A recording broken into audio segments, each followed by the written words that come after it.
Sidaga Kamalele Heran Namgan Nafurtam Sadiq Halela Nataza Kanal Frasa Diabak Atenu Masaf Goto Jerti Odwala Khesat in Dalaf Najer Eblukuda Sagal Barkum Lamaf Dam Toko Buya Witata Balino Nakunot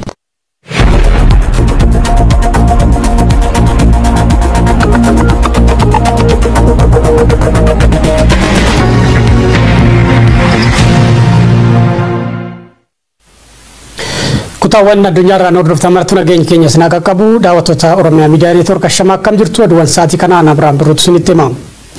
Naannoo Amaaraa godinaalee Shawaa Kaabaa Walloo Kibbaa fi godina addaa saba Oromoo keessatti rakkoo nageenyaa uumame furuuf komaandii poostiin naannoo federaalaa fi godinaalee sadan hirmaachisee dhaabbachuu isaa raayyaan ittisa biyyaa beeksise. Dhumaatii lammiilee fi badii qabeenya rakkabaa jiru xindeessuuf komaandii poostiin kun tarkaanfii jajjabeeffamudha jedha ogeessi seeraa OMN dubbisee gabaasa dabalataa kunooti.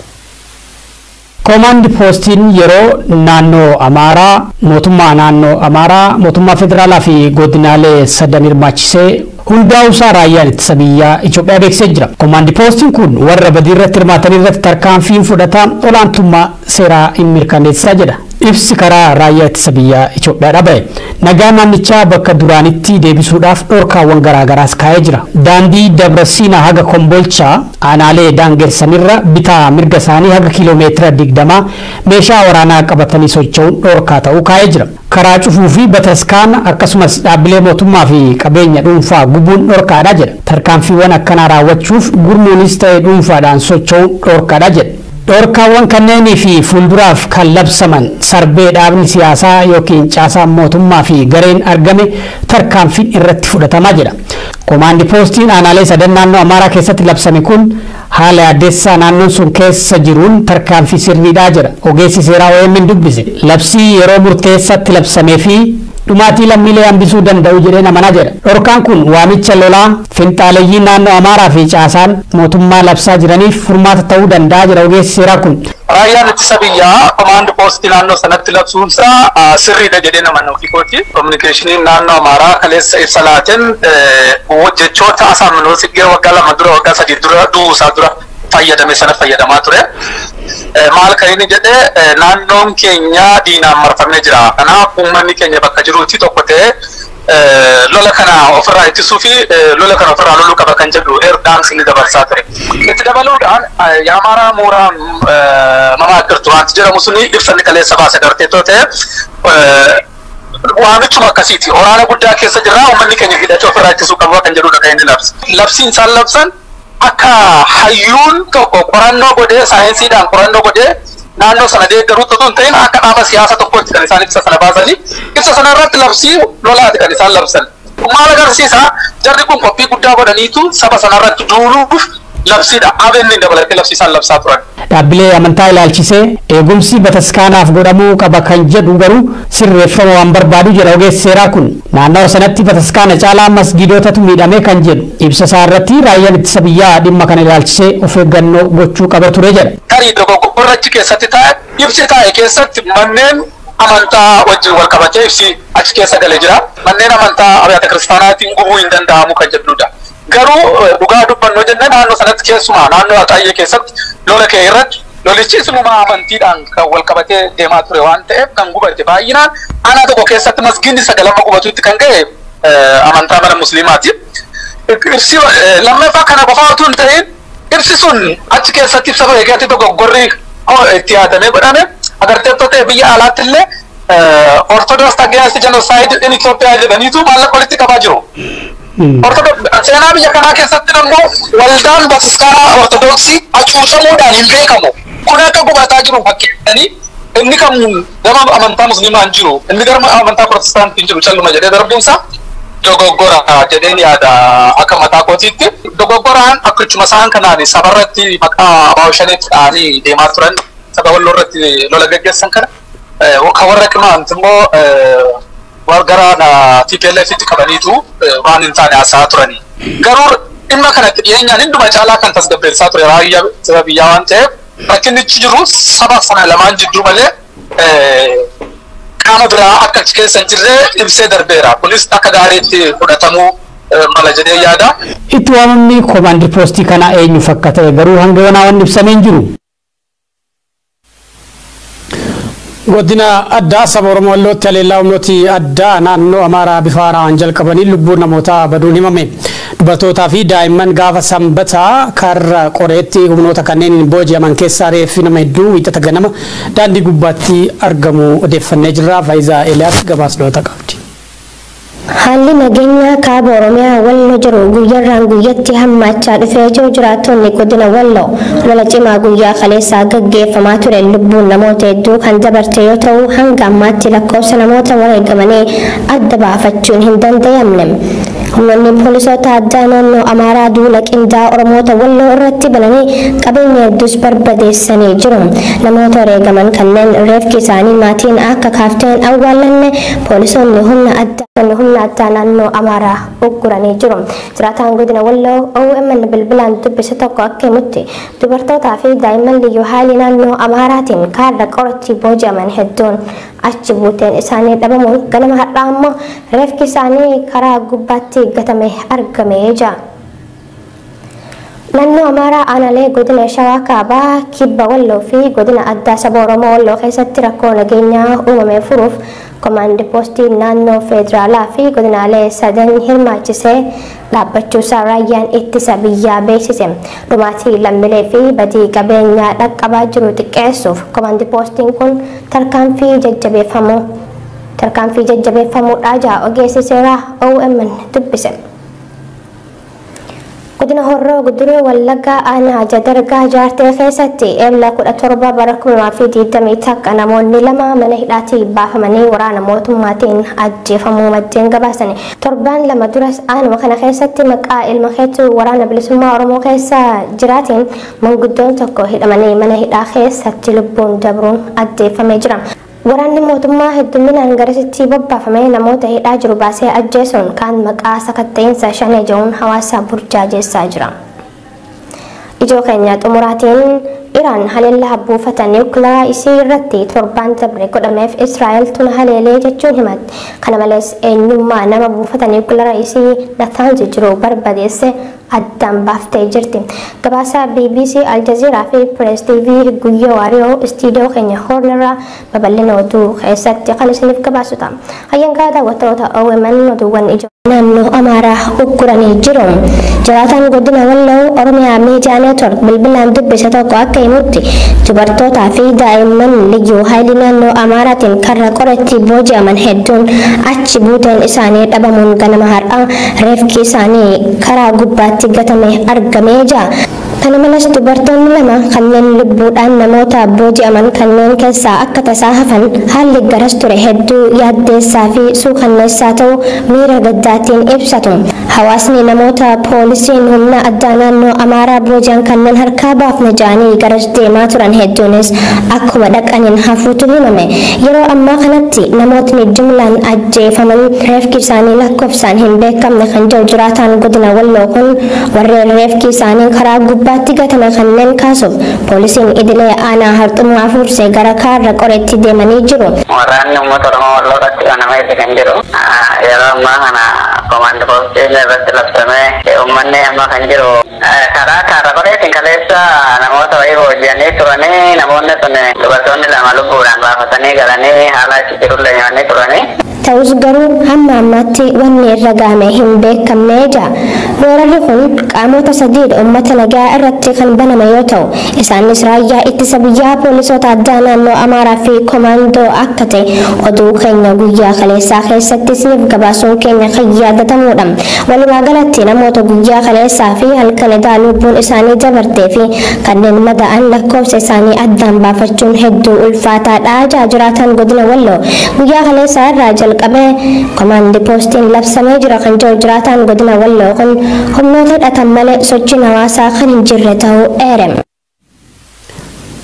Paartiin mormituun Amaaraa Abin jedhamu Amaarri balaa shororkaa mootummaadhaan irratti aggaamee gurmaa'ee qolachuu qaba jechuu waamicha godhe. Paartiin kun ibsa baaseen shororkeessummaa karaa mootummaa hammeessuudhaan deeggaruu fi ajaja kennuun ministeera muummee fi paartiin bilisiginnaa Oromiyaatu uummata Amaaraa shororkeessaa duguugaa jira jennee amanna jechuun ibsa baasee jira.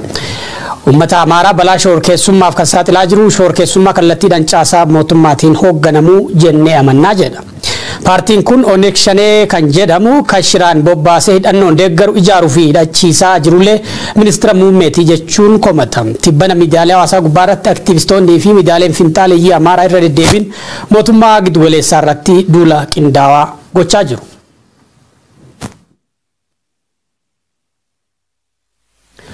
Oduu kana wal qabattuun ibsa paartii ABN ilaalchisee BBC fi yaada kan kennan hoogganaan sabquunnamtii fi hariiroo alaa paartii Biltsiginnaa Dr. Biqilaa Hurrisaa paartiin kun paartilee finxaaleeyyii biyya keenya keessa jiran keessaa tokkodha jedhan. Dr. Biqilaan mootummaan humnoota finxaaleeyyii gocha badiif waamicha akkasii dhiyeessan hordofee tarkaanfii ni fudhatas jedhan. Ibsi bahe kun bu'uura hin qabu. Paartilee finxaaleeyyiin akkasuma baasaa yoo nagaan mootummaan nageenya uummataa eeguu shororkeessaa ta'uu hin danda'u.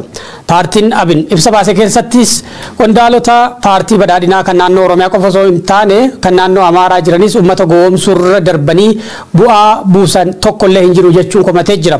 Dr. Biqilaan paartileen wayita karaa nagaan siyaasa keessatti hirmaachuu dadhaban gara maqaballeessiitti seenu jechuun dubbatan.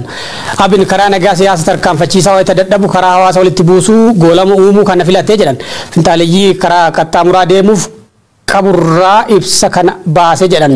Ibsi kun paartilee biyya kana keessa karaa nagaan sochoona jedhanirraa kan eegamu hin turre jechuun ibsanii jiran Dr. Biqilaan. Ibsi kun kan sadarkaa fi yeroo hin eeggannedha jedhan. Rakkoon Itoophiyaa hokkara kaasuun dhiiga dhangalaasuudhaan kan furamuu miti mootummaan karaa nagaan mari'atee rakkoo furuu fedhii qabaa jedhan.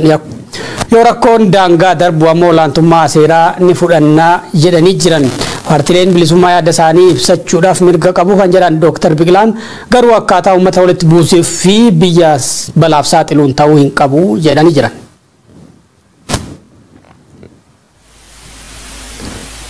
Godina Horroo Guduruu Wallaggaa aanaa Jaardagaa Jaartee keessatti ebla 17 bara 2021 namoonni lama mana hidhaatii baafamanii waraana mootummaatiin ajjeefamuu maddeen keenya ibsanii jiran. Torban lama duras aanuma kanatti maqaa ilma keetu waraana bilisummaa Oromoo keessa jira jedhuun manguddoon tokko hidhamanii mana hidhaa keessatti lubbuun isaanii darbuu gabaafamee jira. Naa'imaa Umar gabaasa dabalataa qabdi. Godina Horroo Guduruu aanaa Jaardagaa Jaartee keessatti ebla 17 bara 2021 namoonni lama mana hidhaatii baafamanii waraana mootummaatiin ajjeefamanii gatamuu maddeen gabaasanii. Namoonni ajjeefaman kunneen maqaan isaanii tokkoffaa Booree Margaa Mul'ataa jiraataa ganda Diimaa Jokkee fi inni biroo ammoo Mallasaa Ambaayee jiraataa ganda Aliboo Duwwaa lamaa irraa yoo ta'u, Booree Margaa hojiin isaa qotee bulaa akka ta'ee fi Mallasaa Ambaayee ijoollee umriin isaa waggaa 14 barataa kutaa shanaffaa akka ta'e ifoomse maddi keenya. Namoonni kunneen kan hidhamanii turan badii takkaan malee oromummaa fi sabboonummaa isaanii qofaa fi kan jiru jiraataan aanaa Jaardagaa Jaartee OMN bilbilaan dubbise ammas kan ajjeefaman sababuma Oromoo tahan qofaa fi ja'a.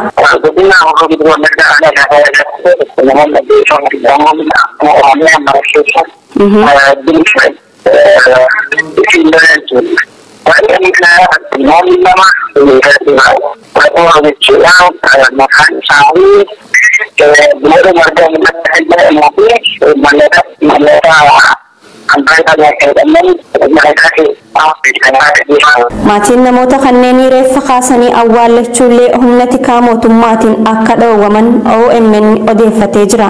Torbaan lama dura aanuma kanatti maqaa ilma keetu waraana bilisummaa Oromoo keessa jira jechuutiin namni maqaan isaa Dabalaa Miijaanaa Bulloo jaamu manguddoo umriin isaa ganna 60 kan ta'e hidhamanii mana hidhaatti dararamaa erga turaniin booda achumatti lubbuun isaa dabru addeeffamee jira.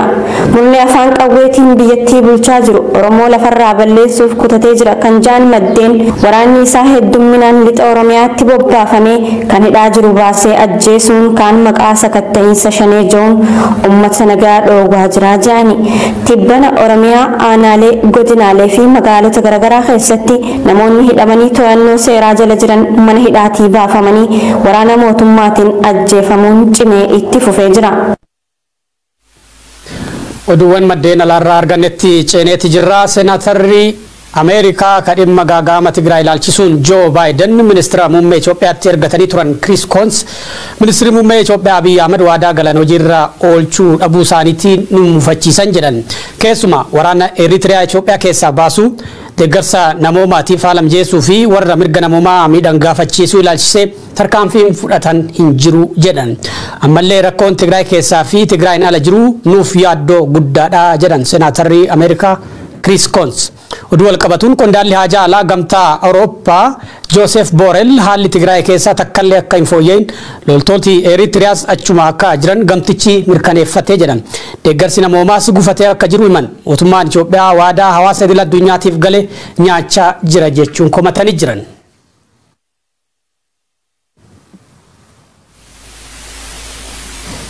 Oduu maddeen alaa kabiraatiin Iraan haleellaa buufataa niikuleeraa ishee irratti torban darbee raawwatamee fi Israa'elitu harka keessaa qaba jechuun himatte. Kana malees eenyummaa nama buufataa niikuleeraa ishee Natanz jiru barbadeesse adda baaftee jirti. Gabaasa BBC, Al Jazeera fi Press TV guyyoo waariyootu isinitti hima. Iran is blaming Israel for a power blackout at its main nuclear facility, calling it an act of nuclear terrorism. Biyyattii Ayatollah Khomeini Iraan mucaa buufata niikuleerii isii Natanz barbadeessuun biyya baqate jedhamee eenyummaa isaa balballoomse. Haleellaan sun akkamitti akka godhamtu odeeffannoon gahaan jiraachuu baattullee paarlaamaa Iraanitti qondaalii jiddu galeessa kaltaa'insaaf qorannoo niikuleerii Alaazer Zakaanii akka jedhutti namtichi diimaa Reeza Karaamii jedhamu kun buufata maddisiista Iraanii kan eegee barbadeessaniin booda biyya baqachuusaa BBC'n gabaase. Iraan haleellaa kanaan meeshaa niikuleerii wal nyaachisuuf qulqulleessuuf hedduun na jala barbadaa'ee jettullee poolisii idil addunyaa Interpol Reeza Kariimaa mucaan jedhan kun tarree warri yakkamtoota sarara diimaa jiranii keessa maqaan isaan galmoom jechuun Iraan dur dhaabbate. Haleellaa buufata Naataanzaa keessa lafa meetir 50 caalti fafallaansi jedhan kanaan biyyatti haasaan ro'aanii Iraan Israa'eliin na tontoomee jettee himattullee lafti dheedu warra kiristaana Jeruusaalem marra waan tokkollee hin dubban. Haa taatuuti garuu raadiyooniin biyyattii tokko gabaasa dhimma kan ilaalchise tamsaafti jedhaniin gocha hommoosaadhiin tolfamu The Daily Mail balballoomse. But Tehran continues to assert that its nuclear program is entirely for peaceful purposes. Wamtaatee fuduuf haleellaan kun waqti Iraan biyyoota gurguddoo kanneen akka Ameerikaa, Biriitaaniyaa, France, Chaayinaa, Raashiyaa fi Jarman waliigaltee niikuleerii tabar 2015 godhamtoo jirra oolchuuf beellama qabatanii ta'uu rakkoo jabduu jedhan. Dhimmi niikuleerii maddisiisuu kanaan Iraanii fi Ameerikaa waggoota baay'ee feegii quba walitti qababaniin booda ammajji gaaf 3 bar 2020 xiyyaara Ameerikaa kagan inni dhufeef namni tokko hin beekne naannoo buufata xiyyaara Baagdaadii koote waraana Iraan Jeneraal Qaasim Suleeman Maankoolaan dha'oo is dabalatee hiriyoota isaa furbattaluma yombojjees rasaasi gurguddaan xiyyaara Doonaald Tiraamp bulgaafatee jedhan kunin ajaja waraana Ayatollah Jeneraal Suleeman jabduu burkuteessoon reeffisa warqaan irratti baasuu dadhabanii qubeella warqii tannoo ofirra qabuuf qorannoo qacca sanyiitii mirkaneeffatan. And the Middle East's most brutally effective commander, Qasem Soleimani, is dead. Ejjecha nam kanaattaan sun bulchaan guddaan Ameerikaa Doonaald J. Tiraamp alaabaa Ameerikaa hawaan biratti hin barreessin fuul Facebook isarra dhoopuun ejjecha Suleemaniitiif yoo dhaadatu. Garaagarummaa daqiiqa 30 keessa deebise jechiraan never won a war but never lost a negotiation yookaan waraana mo'achuu hin dandeettu garuu waraana mo'achuu hin dadhabdu jedhu maxxansuun warra du'aa geeraree amal maraattummaa isaatiin addunyaa waccisees. Ameerikaa yaayyuun irra dadhaban badii goota sabarran raawwatteef bultii dhiyoo keessa dhiibatteetti dhalti jechuun Iraan illee deebi'a tattama kenneet. Haalum kanaan waraanni Iraanii fi Ameerikaa ka Baagdaaditti itti keeyyatan fuul miidiyaa hawaasa irratti itti fufee oolu.